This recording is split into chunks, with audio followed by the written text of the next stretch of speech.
Good morning, dear English 3171, British literature up till 1950 class. And hello to those of you who've not been in a class of mine before, to whom I should introduce myself a little.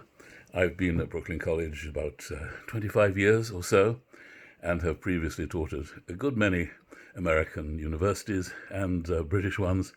I am British by birth and partly raised there, as you will hear in my voice, and have spent about half my life living in Europe and half my life here in America, mostly teaching, but also working in Hollywood, where I used to write scripts. So I'm half and half. I'm a dual citizen, but now very much a full-time member of Brooklyn College. If we can say that about Brooklyn, whether we have full-time people or we're all, how long are we going to be all separated like this? It's very comfortable for me. My wife and I live in the town of Woodstock, up in the Catskill Mountains, and we are relatively safe here. What I'm glancing to when I glance up is the beautiful sunshine on my backyard. We are moving house, so towards the end of this second summer session, I shall have a slightly different light on my face and background, and it'll be, there's turmoil here, but I hope it won't affect you. However, your life has been turmoil riven, or confinement riven at the very least. And as you'll know from my email, which you will have received or you will open any minute, I'm very curious to hear from each of you about how you've been managing and what you've been going through. So what we're going to be doing in the next 5 weeks is reading 4 novels, and it may be that one or two of them, or one, might be familiar to you, maybe none. Maybe you'll be meeting these authors for the first time. And as you'll hear me say on more than one occasion, I mention it in my email as well, the purpose of literature is to find those readers who will fall in love with your work and for whom your work will provide a lifelong companion. Literature is not written to be spoken about. I'm very nice to speak about it sometimes, but it is, as I've said in my email, it's hot air compared to the important business of finding the books and the authors who will sustain you through life, sustain you more reliably perhaps than any other thing on earth, and more reliably than any human being. At least books don't change, but we do, of course. And so in a way, books do change as they change with us and as we read them through our lifetime. And sometimes books that sustained us when we were younger no longer sustain us when we're older, but sometimes they do and are there for life. So really this process that we're engaging in, all of you and I, is a process of seeking, much as when you come into a room with a part of your head, if you're coming into a room full of strangers, adjusted to the idea that the love of your life may be in that room. I had a girlfriend once, we'd been together for some years, and she admitted that she'd never given up looking for that person. Obviously, I was not it. So it's a legitimate thing to be doing, both with people, especially if you don't yet have a partner or the love of your life, and very much with books. So I shall be asking you to read slowly and carefully, of course, and that will relate to our method of working, whereby I send out a weekly quiz to see that you're keeping up with the reading, which is all I really ask of you. I don't need you to be brilliant readers, although that's a beautiful thing in itself and a reward in itself too. You don't need to convince me. So we'll see whether any of you do fall in love. The truth is, my experience of falling in love, both with literature and with people, is that I know almost immediately. So And then I'm not going to waste a tremendous amount of time dating somebody who I know will never be I think I know, will never be the love of my life. And the same really applies to literature. In a way, if I was being absolutely honest to my beliefs and principles, I wouldn't ask you to read more than a couple of pages and then make up your minds whether you want to read more. However, this is a literature class, and we have to proceed on the basis, as some people do in life, with human lovers, that you may fall in love with somebody who you didn't think at first was at all your type. It does happen. And so perseverance in our class is the answer, is the principle that we're going to abide with. So very briefly, I'm a novelist by trade myself. I published 12 novels, won a number of prizes, and spent my entire life thinking about the novel and writing novels. Also a great many plays, but novels have been my true passion. And as I may have mentioned at the beginning, I've been here at Brooklyn College 25 years, so I'm a fixture, or I would be. At the moment, I'm a fixture in the Catskill Mountains. And who knows when we will meet. Some of you I already know by face because you've been in a class of mine, and some of you have sent me videos. I would like to have an image of you all before me as we proceed in this experiment in reading. So a few thoughts about the context in which to set all of these books, and particularly Virginia Woolf's novels. Bear in mind that the 19th century was a great time for the English novel.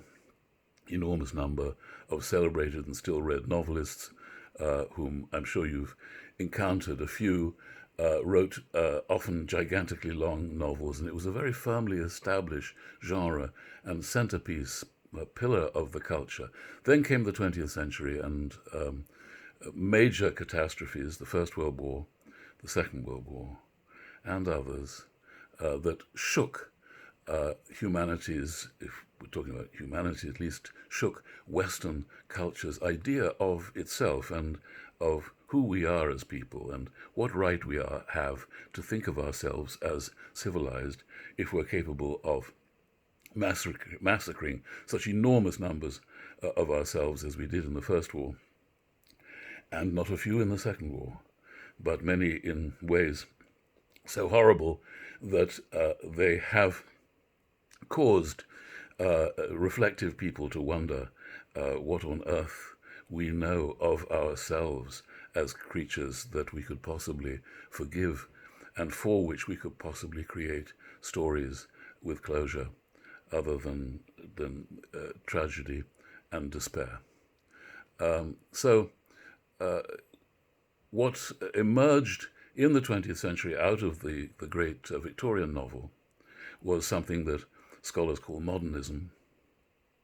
Not really up to the present date. There are a few modernists still working, but contemporary novels are a different thing. They're the ones that are published now or most recently.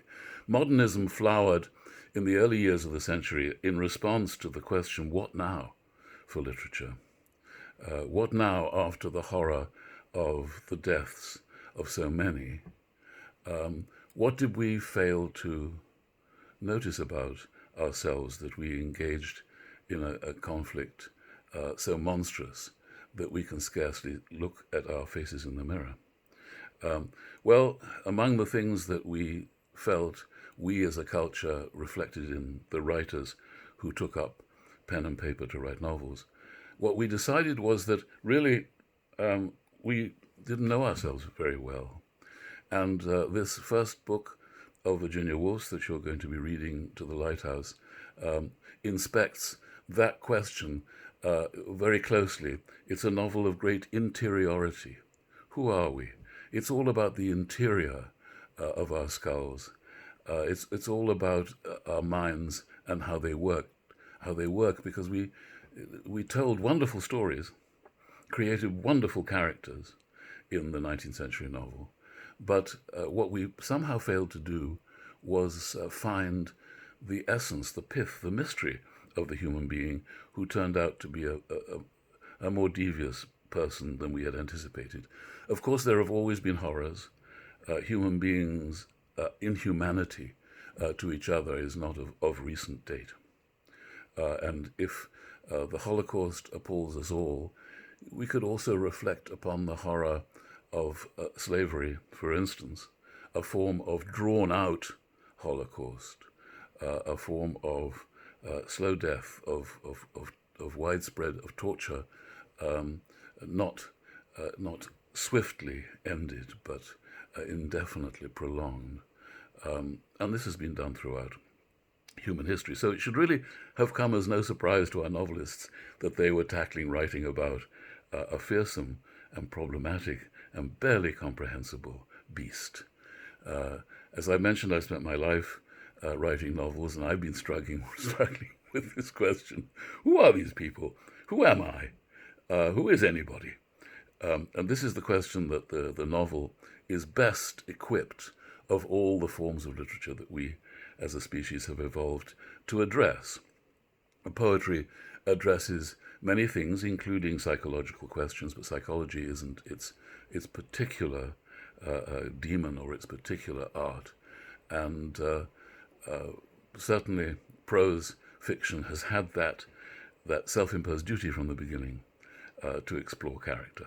And you will see that there are many characters to be explored in this first novel of Virginia Woolf's, not her first novel of our session. It's the novel she considered to be her masterpiece, and many people agree with that. It's not the easiest book. It's by no means the hardest. Modernism produced many extremely difficult works to read leading up to James Joyce's Finnegan's Wake, which is genuinely difficult. And other works of his are also easier. Many people find the works of the great modernist masters a little hard to scale. But Virginia Woolf is not all that hard. Each of her novels is a completely different world stylistically, extraordinarily different. This is a very dangerous thing, as commercially, as I know very well, since I have tended to come out of a different box every time. That was a piece of advice given me by my father, who was a famous film star, Rex Harrison, and who believed in coming out of a different box as many times as possible. Actors have that issue in front of them as well. Do I give the same performance yet again? Or if I'm somebody totally different, will they still love me? A problem that afflicts authors just as much. So you have in front of you a tricky, a quite demanding novel. You might fall in love with it, not so much because of its plot, although it's possible that you would, but plot is not what it's famous for. Not even perhaps because of its characters, although its characters are celebrated, but perhaps because of its tone, its style, its comments as we go along. Please don't feel obliged to investigate Virginia Woolf's life in connection with this book. That isn't really very helpful, and if you haven't fallen in love with a book, you may want to find a way in through biography. Not necessarily the best guide. In this case, there are many children in this book as a family, Mr. and Mrs. Ramsay, and there are many children, whereas this was not quite the case. There were 4 children, the Stephen children, Sir Leslie Stephen's daughters, Virginia and Vanessa, who were both to become famous, and Toby and James. I'm trying to remember. I think it's James. Were the boys, but not the great huge brood. You should count them. I shall be asking you how many there are that belong to Mr. and Mrs. Ramsay in this novel, about a time spent vacationing in a very distant spot in the British Isles, different from the distant spot in the British Isles where the Stephen family, Virginia's father, Leslie Stephen, and her family vacationed. So let yourself into it slowly, steep yourself gradually in it, take it sentence by sentence, and I will, as per my email, send you a quiz on Wednesday so that we get launched. But we can launch ourselves at any point when you write to me or send me your video or come further into contact with me, which I would love. Please do so. I'm here up in the Catskill Mountains awaiting contact with you and rereading with great joy this novel, which has been felt by many to be remarkable, but please don't feel you have to love it. You don't, any more than you have to love or fall in love with every member of this class. It's a challenging proposition were you to decide that's what you had to do, but no, you don't. But I wish you luck and hope you enjoy, and we'll be in touch with you again soon. All the best. Please stay safe.